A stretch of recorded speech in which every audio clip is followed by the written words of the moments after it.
Hello students, मैं उत्सव कुमार आप सभी स्टूडेंट का आपके अपने यूट्यूब चैनल एनी टाइम पढ़ाई मंत्रा में आपका स्वागत करता हूं। एनी टाइम पढ़ाई मंत्रा आप सभी स्टूडेंट के लिए 11 जनवरी से क्रेश कोर्स की स्टार्ट कर चुका है, जिसमें मैं आपको क्लास 12 के फिजिक्स के मोस्ट इंपॉर्टेंट क्वेश्चन को क्या करूंगा बताऊंगा। ये आपके आने वाले upcoming exam Bihar board class 12 के लिए बहुत ही इंपॉर्टेंट होने वाला है। इसलिए दोस्तों आप इस वीडियो को कंप्लीट देखिएगा।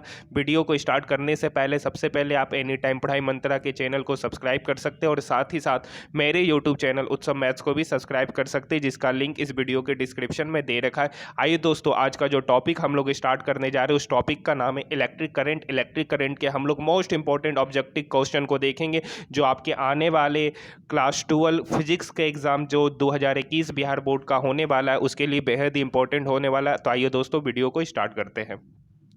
तो हमारा जो सबसे पहला क्वेश्चन है कि विद्युत हीटर में जिस तत्व का व्यवहार किया जाता है वह कैसा होता है। तो विद्युत हीटर में जिस एलिमेंट्स का व्यवहार किया जाता है वह बेसिकली निक्रोम का बना होता है। वह बेसिकली क्या होता है? निक्रोम। यानी जो आपका उत्तर होगा एक का डी होगा। दूसरा नंबर क्वेश्चन का उत्तर क्या होगा कि शोषित विद्युत ऊर्जा, जो शोषित विद्युत ऊर्जा होती है वह क्या होती है? वह विभवांतर के वर्ग के समानुपाती होती है। विभवांतर के वर्ग के समानुपाती होती है, यानी इसका जो सही उत्तर होगा 2 का सी होगा। आइए नेक्स्ट क्वेश्चन देखते हैं कि व्हीट स्टोन ब्रिज से मापा जाता है। व्हीट स्टोन जो ब्रिज होता है उससे क्या मापा जाता है? उससे उच्च तथा निम्न प्रतिरोध मापा जाता है, यानी हाई एंड लो रेसिस्टेंस को क्या किया जाता है? मेजर किया जाता है व्हीट स्टोन ब्रिज से। यानी जो इसका सही उत्तर होगा 3 का सी होगा। 4 नंबर क्वेश्चन का सॉल्यूशन देखते हैं कि दो सेलों को जिनके विद्युत वाहक बल ε1 एंड ε2 है तथा आंतरिक प्रतिरोध R1 एवं R2 है, समांतर क्रम में जोड़ा गया है, तो इसका समतुल्य विभवांतर बल होगा क्या होगा? आप लोग बताइए। इसका जो सही उत्तर होगा 4 का बी होगा। ε0 into R2 plus ε02 into R1 whole divided by R1 plus R2। आइए नेक्स्ट क्वेश्चन देखते हैं। 5 नंबर, विद्युत परिपथ की जो शक्ति होती है वो क्या होती है? विद्युत परिपथ की जो शक्ति होती है वो बराबर होती है V स्क्वायर अपॉन R के, यानी इसका जो सही उत्तर होगा 5 का ऑप्शन नंबर सी होगा। विद्युत परिपथ की जो शक्ति होती है वो बराबर होता है V square upon R। Question number 6 का सॉल्यूशन, किसी विद्युतीय परिपथ के किसी बिंदु पर सभी धाराओं का बीजगणितीय योग क्या होता है? तो सभी धाराओं का जो बीजगणितीय योग होगा वो शून्य होता है, यानी इसका जो सही उत्तर होगा वो आपका ऑप्शन नंबर ए होगा।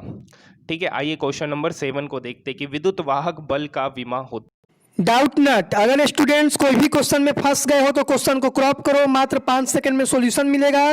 चाहे वो क्वेश्चन सीबीएसई बोर्ड का हो, बिहार बोर्ड का हो, क्लास 6 से 12, NEET IIT JEE mains and advance का क्वेश्चन हो, फिजिक्स का क्वेश्चन हो, केमिस्ट्री का क्वेश्चन हो, मैथ का, बायोलॉजी का कोई का भी क्वेश्चन अगर नहीं बन रहा है तो क्वेश्चन को क्रॉप करो, मात्र 5 सेकंड में सॉल्यूशन मिलेगा। क्लास 9 से 12 हिंदी इंग्लिश दोनों मीडियम में डेली लाइव क्लास चल रहा है डाउटनट पर। डेली 3 करोड़ छात्र डाउटनट से तैयारी कर रहे हैं, तो आज ही डाउनलोड कीजिए डाउटनट ऐप, लिंक डिस्क्रिप्शन में दिया गया है। विद्युत वाहक बल की जो बीमा होती है वो क्या होती है? विद्युत वाहक बल की जो बीमा होती है ml स्क्वायर t-3 और I पर -1। अब देखिए ये किस ऑप्शन से मैच खा रहा है? ये ऑप्शन नंबर डी से मैच खा रहा है, यानी इसका जो सही उत्तर होगा ऑप्शन नंबर डी।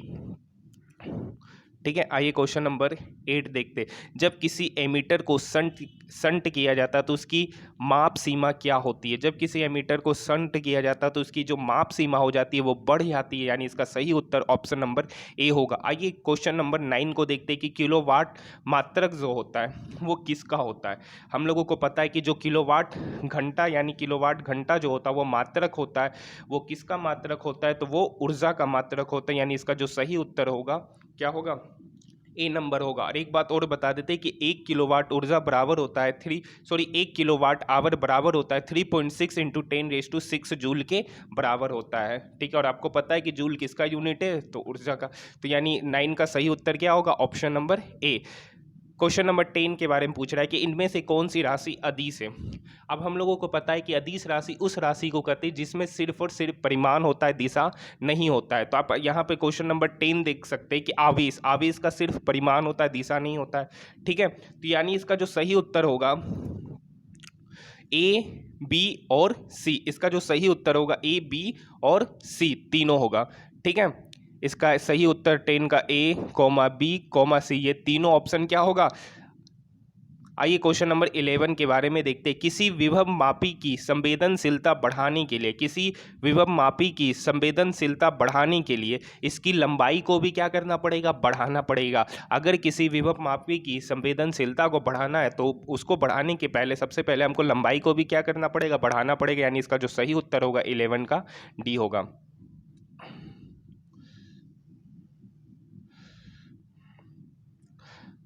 आइए क्वेश्चन नंबर 12 देखते हैं।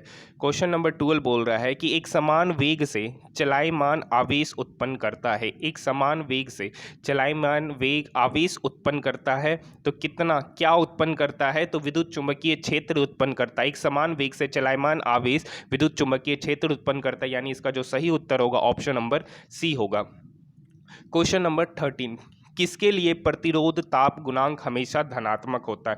किसके लिए प्रतिरोध ताप गुणांक हमेशा धनात्मक होता है, तो चालक के लिए प्रतिरोध ताप गुणांक हमेशा धनात्मक होता है। यानी इसका सही उत्तर 13 का ए नंबर होगा। चालक में उपस्थित मुक्त इलेक्ट्रॉन बाह्य विभवांतर बल लगाने पर डेस वेग से चलता है, मतलब किस वेग से चलता है, तो इसका जो पता है ये अनुगमन वेग से चलता है। यानी इसका सही उत्तर ऑप्शन नंबर बी होगा। आइए नेक्स्ट क्वेश्चन, क्वेश्चन नंबर 15, दिए गए परिपथ में आई का मान ज्ञात कीजिए। दिए गए परिपथ में आई का मान ज्ञात कीजिए। जैसा कि फिगर आप लोगों को नजर आ रहा है तो इसमें पूछ रहा है कि आई का मान क्या होगा। तो इसमें जो अगर हम कैलकुलेट करेंगे तो आई का मान हमको पता चल के आएगा 11 एम्पियर आई का मान क्या होगा, निकल कर आएगा। क्वेश्चन नंबर 16, गैल्वेनोमीटर, एमीटर तथा वोल्टमीटर में सबसे अधिक प्रतिरोध किसका होता है। गैल्वेनोमीटर, एमीटर तथा वोल्टमीटर में जो सबसे अधिक प्रतिरोध होता है यानी सबसे अधिक रेसिस्टेंस किसका होता है, तो वोल्टमीटर का होता है, जो कि आपका ऑप्शन में आंसर दे रखा है। क्वेश्चन नंबर 17, स्वस्थ मनुष्य के शरीर का विद्युत प्रतिरोध क्या होता है। जो स्वस्थ मनुष्य होता है उसके शरीर का विद्युत का प्रतिरोध कितना होता है, तो आप लोग इसका जवाब दीजिए। इसका जो सही उत्तर होगा 50,000 ओम होगा, 15,000 ओम होगा। यानी इसका जो सही ऑप्शन होगा ऑप्शन नंबर सी होगा। क्वेश्चन नंबर 18 का बताइए, फ्यूज तार के दो विशेष अभिलक्षण लिखे। फ्यूज तार का जो है दो विशेष अभिलक्षण क्या होता है, एक होता है उच्च प्रतिरोधकता और दूसरा होता है निम्न गलनांक। आइए क्वेश्चन नंबर 19 को देखते हैं। यहाँ पर दे रखा है तालिका 1 और तालिका 2 से मिलान करना है, ठीक है। तो बताइए ओम का नियम जो होता है वो क्या होता है, विभवांतर अपॉन धारा जो होता है वो क्या होता है, अचर होता है, जो कि आपका तीसरा नंबर से मिल रहा है। किरचॉफ्स का नियम क्या कहता है, वो कहता है ऊर्जा संरक्षण के सिद्धांत को देता है।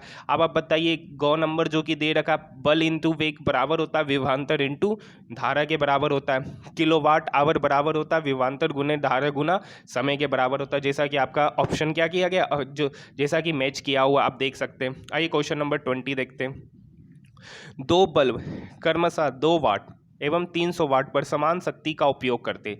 इन दोनों बलों को 500 वोल्ट के दिष्ट धारा स्रोत के साथ श्रेणी क्रम में जोड़ा जाता है, तो दोनों बलों का दोनों छोरों पर मान क्या होगा। आप लोग बताइए इसका सही आंसर क्या होना चाहिए। तो इसका जो सही आंसर होगा, जो विभवांतर होगा, विभवांतर का जो अनुपात होगा 4/9 होगा, जबकि शक्तियों का भी अनुपात 4/9 होगा। यानी इसका जो सही उत्तर होगा बी और सी दोनों होगा, क्योंकि विभवांतर का भी अनुपात 4/9 होगा और शक्तियों का भी अनुपात 4/9 होगा। आइए क्वेश्चन नंबर 21, एक 0.05 ओम प्रतिरोध वाले एमीटर को 1.5 वोल्ट विभवांतर बल के सेल से जोड़ा जाता है। अगर 2 एम्पीयर की धारा परिपथ में बहती है तो सेल का आंतरिक प्रतिरोध क्या होगा। तो सेल का जो आंतरिक प्रतिरोध होगा वो 0.7 ओम के बराबर होगा। आइए क्वेश्चन नंबर 22 देखते। 5 ओम प्रतिरोध के एक तार से जिसका विभवांतर 7 वोल्ट है 20 मिनट तक धारा प्रवाहित होती है, उत्पन्न उष्मा की मात्रा ज्ञात करें। इसमें जो उष्मा उत्पन्न होगा वो कितना होगा, तो ये बराबर होगा ऑप्शन नंबर ए के, जो कि आपका दे रखा है। क्वेश्चन नंबर 23, 10 एम्पियर की धारा एक तार से 10 सेकंड तक प्रवाहित होती है। यदि तार का विभवांतर 15 वोल्ट है तो किया गया कार्य क्या होगा। यदि 10 एम्पियर की धारा एक तार से 10 सेकंड तक प्रवाहित होती है, यदि तार का विभवांतर 15 वोल्ट है तो किया गया कार्य क्या होगा। तो यहाँ पर जो किया गया कार्य होगा वो 1500 जूल के बराबर होगा, 1500 जूल के बराबर होगा, जो कि ऑप्शन नंबर बी है। आइए क्वेश्चन नंबर 24 देखते हैं। एमीटर को परिपथ के साथ किस प्रकार जोड़ा जाता है? तो एमीटर को परिपथ में हमेशा श्रेणी क्रम में जोड़ा जाता है। दूसरा 25 नंबर क्वेश्चन, वोल्ट मीटर को परिपथ में किस प्रकार जोड़ा जाता है? तो वोल्ट मीटर को हमेशा परिपथ में समांतर क्रम में जोड़ते हैं, पैरेलल में जोड़ते हैं। एमीटर को हम कैसे जोड़ेंगे? श्रेणी में जोड़ेंगे, जबकि वोल्ट मीटर को हम लोग पैरेलल में जोड़ते हैं। आइए क्वेश्चन नंबर 26, किस स्थिति में बैटरी का टर्मिनल विभवांतर उसके विभवांतर बल से कम होता है? अगर आप 2021 परीक्षा के लिए तैयारी कर रहे हैं तो सौरभ सर का गेस्ट आ गया है। हमारे गेस्ट से पढ़ के पूरे बिहार में विक्की कुमार ने विज्ञान में सेकेंड रैंक हासिल किया है। अगर आप अभी तक विक्की कुमार का इंटरव्यू नहीं देखे तो डिस्क्रिप्शन में लिंक है, वहां से देख सकते हैं। 10th का 450 फी रखा गया है, 12th का 500 फी रखा गया। पेमेंट आपको यही गूगल पे नंबर और फोन पे नंबर जो दिखाई दे रहा है 7903979715 नंबर पर करना है। उसके बाद पेमेंट करके आपको स्क्रीनशॉट इसी व्हाट्सएप नंबर पर कर देना है। उसके बाद हमारी टीम आपको गेस्ट प्रोवाइड करा देगी। सौरभ सर के गेस्ट से पढ़ के विक्की कुमार ने पूरे बिहार में विज्ञान संकाय में सेकंड टॉप किया है। तो बताइए इसका सही उत्तर क्या होगा? इसका जो सही उत्तर होगा डिस्चार्जिंग, यानी इसका जो सही उत्तर होगा ऑप्शन नंबर बी। धात्विक चालकों का ताप बढ़ाने पर उसका प्रतिरोध क्या होगा? धात्विक चालकों का ताप बढ़ाने पर उसका प्रतिरोध क्या होता है? आप लोग बताइए क्या होना चाहिए? तो हम लोगों को पता है कि धात्विक चालकों का अगर हम ताप को बढ़ाते हैं तो उसका रेसिस्टेंस भी क्या होता है? बढ़ जाता है। क्वेश्चन नंबर 28, विद्युत धारा का मात्रक क्या होता है? ये आप सभी को भी पता है कि विद्युत धारा का मात्रक क्या होता है? एम्पियर होता है, जिसको डिनोट ए से करते हैं, यानी सही ऑप्शन नंबर ए होगा। क्वेश्चन नंबर 29, 40 वाट, 60 वाट तथा 100 वाट के 3 बल्ब 220 वोल्ट के स्रोत से श्रेणी क्रम में जोड़े गए तो तीनों में से किस बल्ब का दीप्ति उच्चतम होगा? तो बताइए किस बल्ब का दीप्ति उच्चतम होगा? तो 40 वाट का जो दीप्ति होगा वह सबसे उच्चतम होगा। 30 नंबर क्वेश्चन, एक तार में 1 माइक्रो एम्पियर की धारा प्रवाहित हो रही है। यदि इलेक्ट्रॉन पर आवेश जो है 1.6 × 10⁻19 कूलाम हो तो प्रति सेकंड तार से प्रवाहित इलेक्ट्रॉन की संख्या क्या होगी? तो इसमें जो इलेक्ट्रॉन की जो संख्या जो प्रवाहित होगी 0.625 × 10⁻13 के बराबर होगा, यानी जो कि आपका ऑप्शन नंबर ए से क्या हो रहा है? मैच खा रहा है। किरचॉफ का संधि नियम पालन करता है। क्वेश्चन नंबर 31, किरचॉफ का जो संधि नियम है वो पालन करता है किस चीज का? आवेश संरक्षण के नियम को क्या करता है? पालन करता है, यानी इसका जो सही ऑप्शन होगा ऑप्शन नंबर बी होगा। आइए क्वेश्चन नंबर 32 देखते हैं। परिपथ का वह गुण जो विद्युतीय ऊर्जा को ताप में बदलता है क्या कहलाता है? परिपथ का वह गुण जो विद्युतीय ऊर्जा को ताप में बदलता है क्या कहलाता है? तो ये प्रतिरोध कहलाता है, यानी जो इसका सही उत्तर होगा रेसिस्टेंस, यानी ऑप्शन नंबर ए। यदि विद्युत बल में धारा 3% से बढ़ाई जाती है तो उसकी शक्ति होगी। क्वेश्चन नंबर 33 बोल रहे हैं, यदि विद्युत बल में धारा 3% से बढ़ाई जाती है तो उसकी शक्ति क्या होगी? तो उसकी शक्ति जो होगी 6% से बढ़ जाएगी। क्वेश्चन नंबर 34, विशिष्ट प्रतिरोध या प्रतिरोधकता की विमा होती है। विशिष्ट प्रतिरोध या प्रतिरोधकता की जो विमा होती है वो बराबर होता है ML3T-3I-2, यानी इसका जो सही ऑप्शन होगा ऑप्शन नंबर बी होगा। व्हीट स्टोन सेतु का उपयोग किया जाता है। क्वेश्चन नंबर 35, व्हीट स्टोन सेतु का उपयोग किया जाता है किस चीज में किया जाता है? व्हीट स्टोन सेतु का उपयोग ये रेसिस्टेंस को मापने में, प्रतिरोध को मापने में व्हीट स्टोन सेतु का प्रयोग किया जाता है, यानी इसका सही उत्तर 35 का सी होगा। आइए क्वेश्चन नंबर 36 देखते हैं। एक सेल का विभवांतर बल ई वोल्ट है, जब इसे लघु प्रथित कर देते तब इसका टर्मिनल वोल्टता हो जाता है। तब इसका टर्मिनल वोल्टता हो जाता है किसके बराबर हो जाता है? तो इसका जो टर्मिनल का जो वोल्टेज होता है वो क्या हो जाता है? 0 हो जाता है, यानी इसका सही ऑप्शन नंबर डी होगा। आइए क्वेश्चन नंबर 37, विभव मापी के तार की लंबाई बढ़ा देने पर संतुलन बिंदु प्राप्त होता है। विभव मापी के तार की लंबाई बढ़ा देने पर संतुलन बिंदु प्राप्त होता है। कहाँ पर प्राप्त होता है? जब उसकी लंबाई क्या होगी? अधिक होगी। तो विभव मापी के तार की लंबाई बढ़ा देंगे तो संतुलन बिंदु प्राप्त होगा अधिक लंबाई पर, यानी ऑप्शन नंबर बी।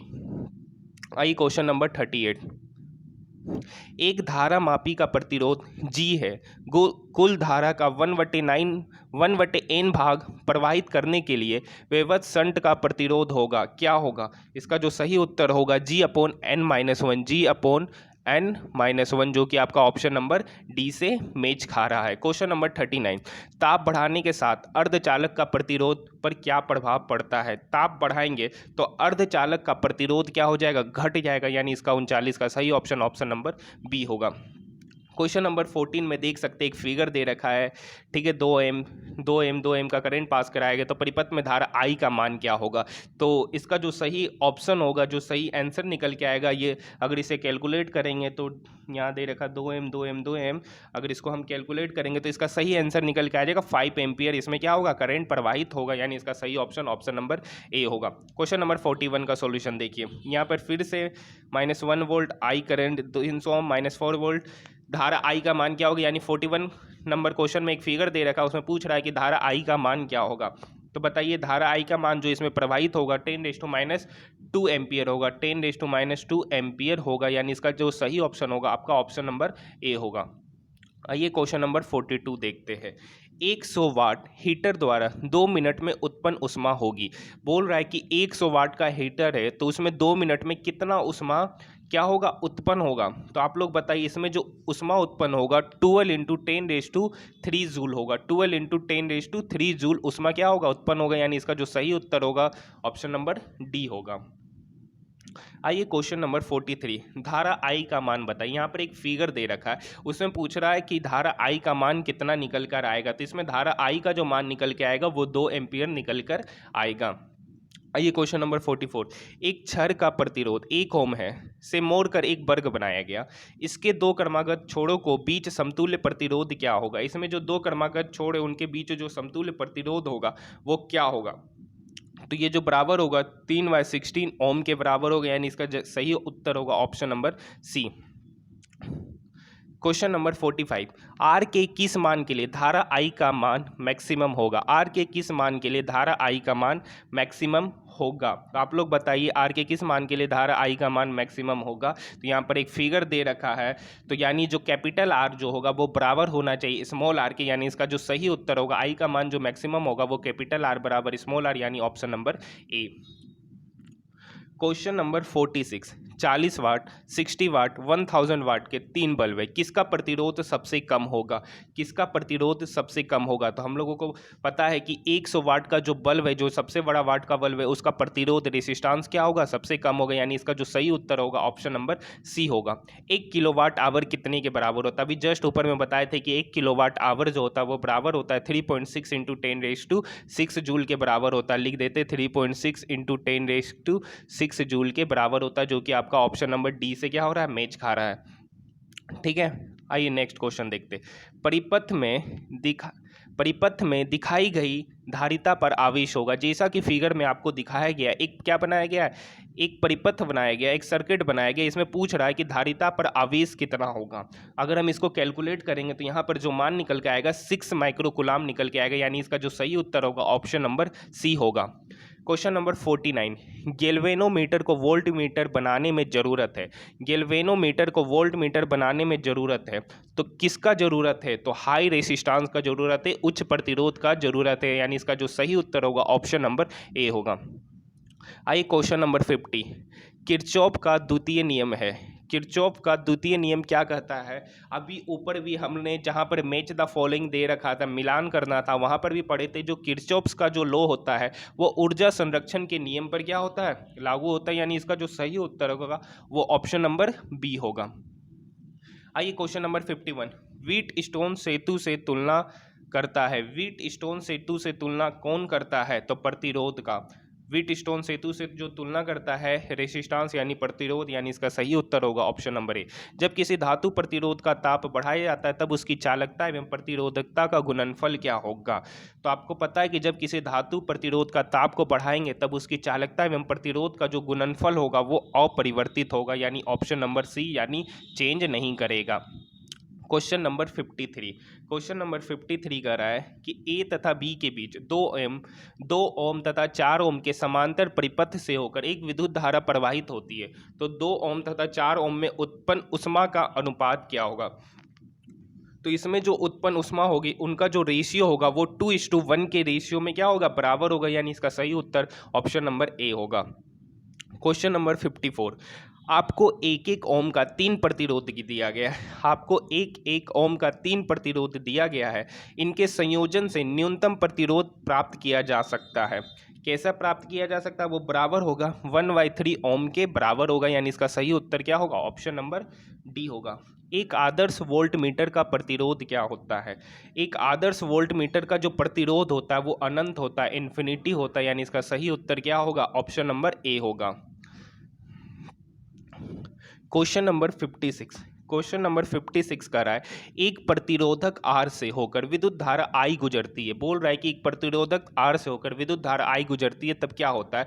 तो कैपिटल आर के छोरों पर विभवांतर आई आर होगा, बिल्कुल सही, यानी ऑप्शन ए नंबर भी सही है। दूसरा पढ़ते हैं प्रतिरोधक पर उत्पन्न विद्युत शक्ति आई स्क्वायर आर होगी, ये भी सही है। प्रतिरोधक का ताप शुरू में होगा, ये भी सही है, यानी क्या है? ऑप्शन नंबर तीनों सही, यानी इसका जो सही उत्तर होगा ऑप्शन नंबर डी, यानी 56 का डी। आइए क्वेश्चन नंबर 57 पढ़ते हैं। स्थिर विभवांतर पर किसी विद्युत परिपथ का प्रतिरोध आधा कर दिया जाता है, तो प्रतिरोधक का द्रव्यमान आधा हो जाता? नहीं। प्रतिरोधक का द्रव्यमान दुगना हो जाता? नहीं, ये भी गलत है। प्रतिरोधक का द्रव्यमान अनिश्चित होता है, ये भी गलत है। उत्पन्न ऊष्मा दुगना होना निश्चित है, यानी इसका सही उत्तर क्या होगा? ऑप्शन नंबर डी, 57 का डी। आइए पूछ रहा है गैल्वेनोमीटर को अमीटर बनाने में ज़रूरत है। गैल्वेनोमीटर को अगर हम अमीटर बनाते तो किस चीज़ का ज़रूरत पड़ेगा? तो हमको ज़रूरत पड़ेगा निम्न प्रतिरोध का, हमको ज़रूरत पड़ेगा निम्न प्रतिरोध का, यानी इसका जो सही ऑप्शन होगा ऑप्शन नंबर बी होगा।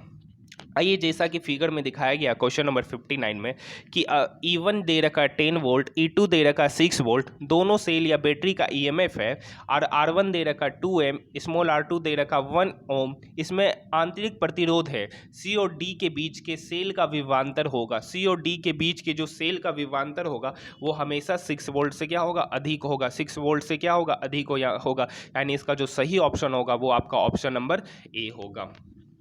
आज हमारा इलेक्ट्रिक करंट का ऑब्जेक्टिव का सारा क्वेश्चन क्या हो गया? समाप्त हो गया। तो आज के लिए इतना ही, धन्यवाद।